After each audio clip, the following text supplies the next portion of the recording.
ពីរបៀបក្នុងការស្នើដើម្បីបានប្រម៉ូសិនកូដយកមកដាក់ចូល TikTok ជាទូទៅយើង subscribe plan TikTok វាមាន$19 $59 និង$89តាមជម្រើសផ្សេងគ្នាចឹងតែខ្ញុំសម្រេចយក$59អានេះបើសិនជាយើងនេះធម្មតាពេលដែលយើងចុច select ចេះមកវានឹង redirect ឲ្យយើងគឺតម្លៃវានឹងគឺ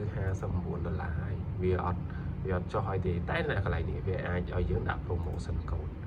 ហើយ promotion code នឹងយើងយកមកពីណា promotion code នេះខ្ញុំយកពីក្នុងនេះខ្ញុំសាករួចរាល់ហើយអាច75នេះអត់ដើរទេ50នេះក៏អត់ដើរដែរប៉ុន្តែអា20%នេះវាអូខេអញ្ចឹងខ្ញុំចុចចេះវាដើរអញ្ចឹងបងប្អូនគ្នាអាចសាកមើលដែរទៅថាអាកូដមួយណាដើរកូដមួយណាអត់ដើរពេលដែលទិញណាចាខ្ញុំដាក់ link website នេះជាមួយនឹង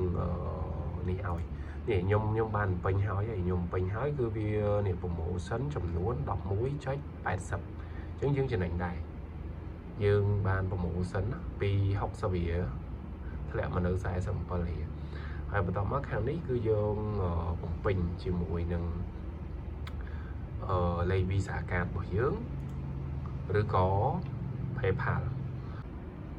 នេះយើងបំពេញ Visa card ហើយយើងចុច Pay ទៅរងចាំវាបន្តិច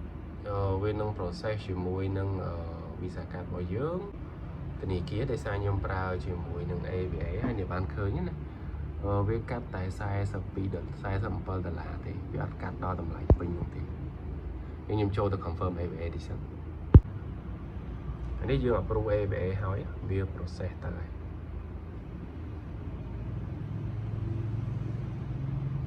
ឥឡូវវា success ហើយបាទsuccess ហើយអញ្ចឹង account TikTok របស់យើងគឺត្រូវបានទិញរួចរាល់បាទពេលនេះរួចរាល់ខ្ញុំជ្រើសយកជំរើស Pro តែម្ដងតែឃើញគឺជំរើស Pro នេះហើយអស់តែ$40ជាងទេ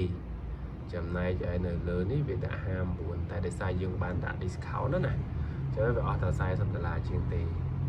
ហ្នឹងហើយអញ្ចឹងវីដេអូនោះមានប៉ុណ្្នឹងហើយចំពោះ link TikTok ខ្ញុំនឹងដាក់នៅខាងក្រោមហ្នឹងដើម្បីស្រួលរកដាក់ខាងក្រោមវីដេអូហ្នឹង